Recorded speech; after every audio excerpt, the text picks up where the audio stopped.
Gospel is presenting to us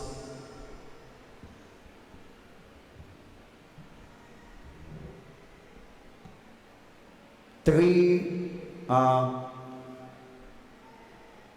mga panagna nga gihatag sa atong Ginoong Jesucristo. Sa mapanangli about the fall of Jerusalem.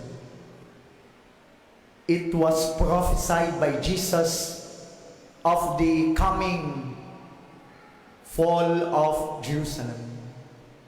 That even the temple will be burned down into the ground. It is a prophecy made by Jesus, that he prophesied that in the year 70, the temple of Jerusalem will fall against the Roman armies, led by Titus, who will be later on become the emperor of Rome. Ang giisip nga usa ka maanindot nga templo nga giadornuhan sa mga piskay nga mga adorno, later on will fall by the mighty power of Rome.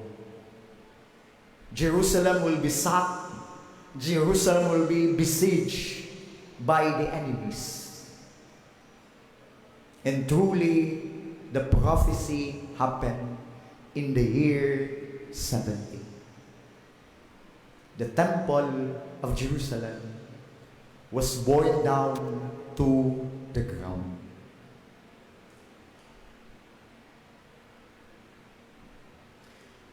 Ikaduha nga propesiya nga gihimo sa ato Ginoong Hesus, mao ang mga gubat o gera nga mahitabo.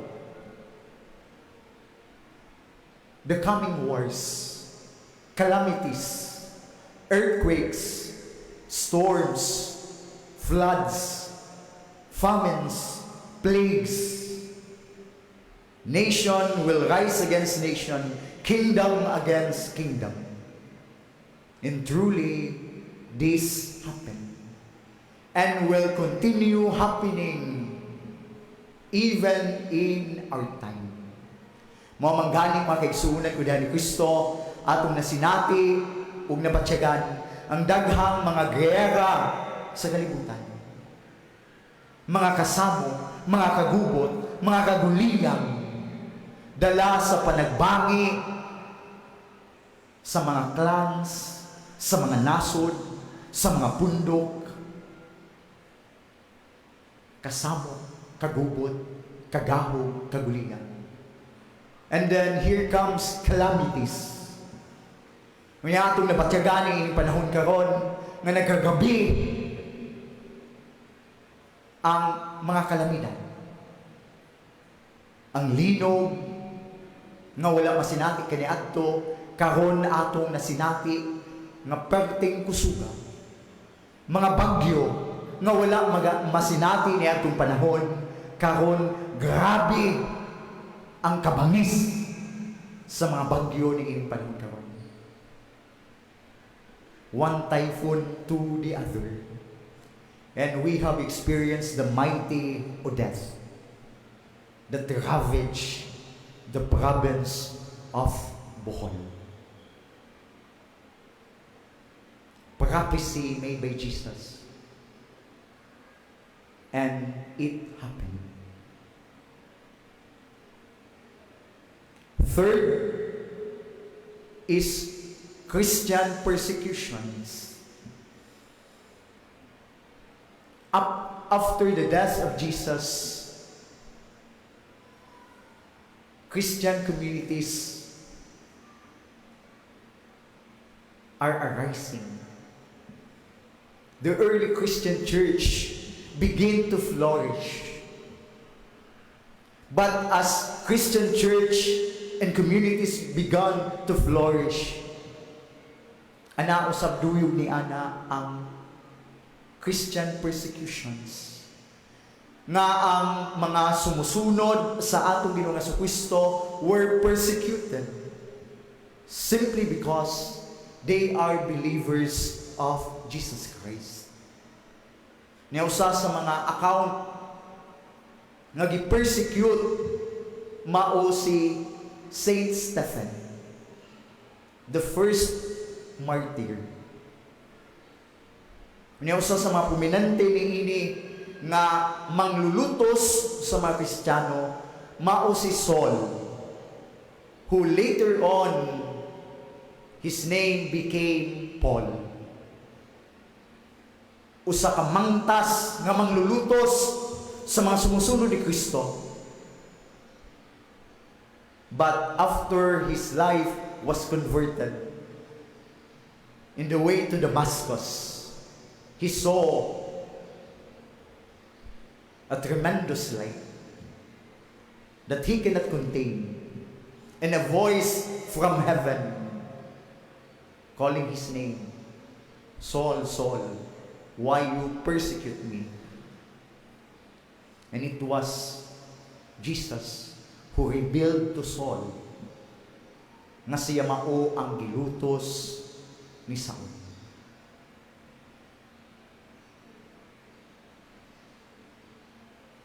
Christian persecutions. And even until this very moment, Christians are persecuted in different countries. They were persecuted simply because they are Christians. Daghan sa atong mga misyonero nga mga Katoliko nga tua sa nagkalailaing mga lugar ug dapit sa kalibutan are threatened, are persecuted, were killed because of their faith in Jesus Christ. That Christian persecution continues even until this very time. Christians are persecuted. And this is one of the prophecies of Jesus. Na ang iyang mga sumusunod, lutuson. Ang iyang mga sumusunod, pagapatyon. Ang iyang mga sumusunod, pagataralon. Tungod sa ilang pagtuo kang Kristo Jesus. Kining maong mga pananawon, mga kaigsuunan ko ni Kristo, nagapahatag ka nato og kahadlok. Nagapabalaka sa kadaghanang mga tao. Ang mga gubat sa nagalain-laing dapit sa kalibutan, ang mga kagahom, ang kagubot, ang mga kalamidad nga nahitabo sa bisan asang parte sa kalibutan, nagapahadlok sa daghang mga tao. Nagapabalaka sa daghang mga tao. Ang mga pagpanglutos sa mga Kristiyano sa nagalain-laing dapit.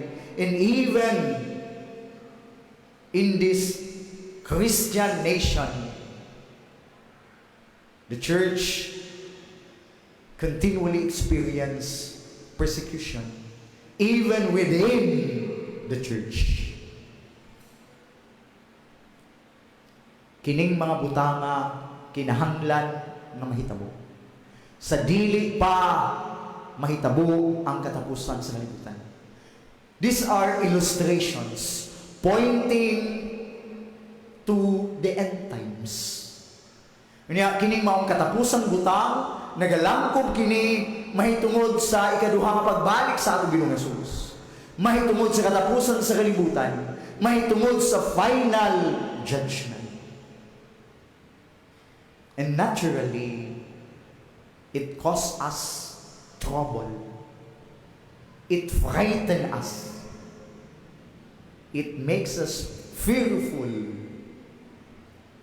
But what is beautiful in the first reading?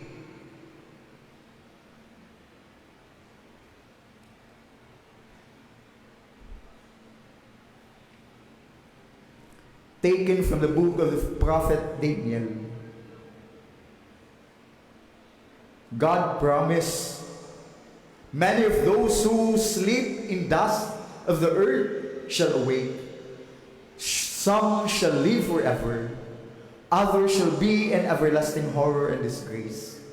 But the wise shall shine brightly like the splendor of the firmament, and those who lead the many to justice shall be like the stars forever. God promised those who are wise, those who live in a righteous life, will receive salvation, will be like a shining star that will shine forever. Unya sa atong Ebanghelyo mga kaigsunan yun ni Kristo ang atong Ginoong Hesus, nagahatag ka nato o panaad alang ni adtong anaa sa kalisdanan, anaa ni adtong magaatubang sa kalisdanan sa kinabuhi. God will provide them. God will come to rescue them. God will be with them. Because this God will never abandon us, will never leave us. Mabitaw mga kaigsunan ko din ni Kristo sa atong kasinatian sa mga kalamidad. In the many accounts, people, despite of what they have experienced, from calamities to calamities, from typhoons to typhoons, but their faith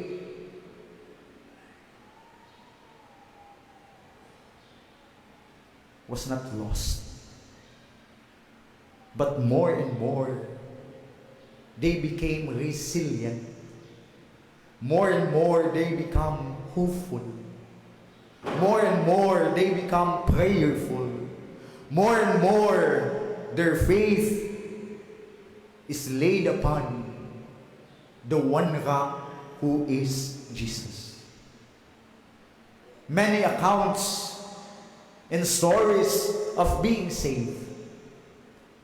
And the salvation was credited to God. Giluwas kami sa Ginoo. Tinuod pait ang among naagian. Pait ug makalilisang ang among nasinati. Apan giluwas kami sa Ginoo.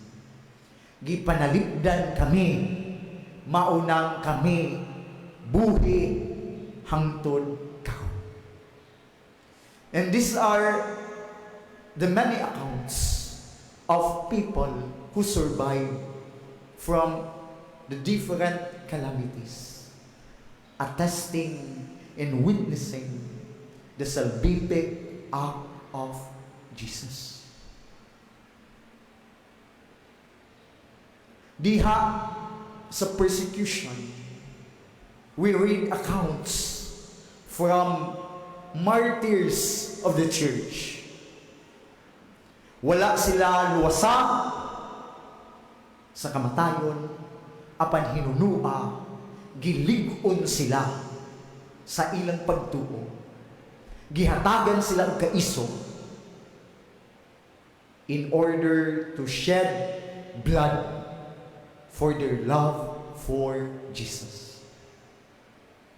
Yes, they were not saved by their death, but they were strengthened by God.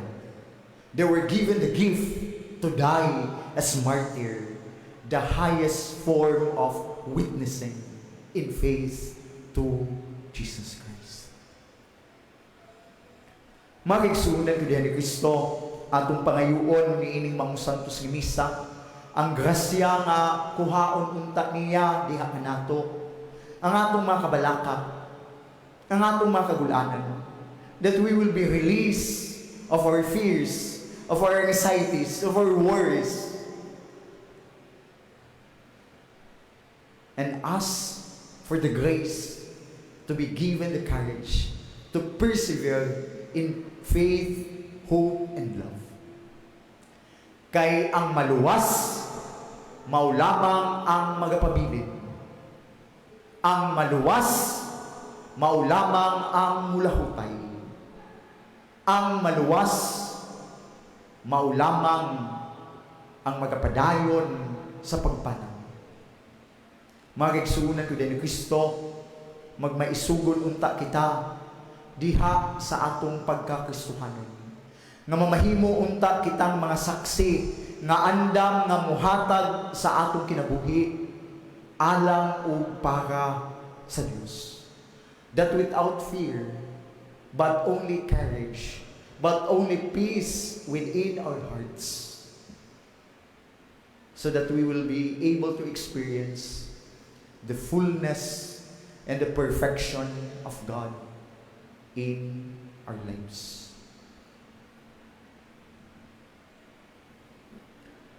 Please stand and let us profess our faith. I believe in one God, the Father Almighty,